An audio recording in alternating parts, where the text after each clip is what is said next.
এলেন, আমি আপনাকে শাড়ি দিলাম।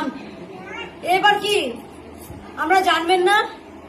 প্রথমত কথা, কালকে এক ভক্ত মা আমাকে ফোন করে বললেন যে আমার নাম করে নাকি অনেক কিছু তাকে টাকা পয়সা নিয়ে নিয়েছে। কেন এগুলো করেন আপনারা? যে স্ক্যানার দেয়, যে যা খুশি নিজেদের মতো স্ক্যানার দেয়, আপনারা মায়ের মন্দিরে পুজো পাঠান। কেন এগুলো করেন? কেন এগুলো করেন আপনারা? সচেতন হবেন না আপনারা? এগুলো করবেন না। সেই ভক্ত মা আজ কতটা কি করছে। কৃষ্ণকালী মা আপনি বলুন, মঙ্গলা মা কারো কাছে কিছু চাওয়ায়? যেখানে মন্দিরে বসে আমি চাই না, মা স্বয়ং আমাকে বলেছে কারো কাছে কিছু চাইবি না, কিচ্ছু চাইবি না, কোনোদিন তুই কারো কাছে হাত পাতবি না। তা আপনি তো বারবার ভিডিও এই কথা বলি, কেন ভিডিও ফলো করেন না, কেন দেখেন না? কারণ আমি না চাইতি মা জানতেন আমার মন্দির হবে।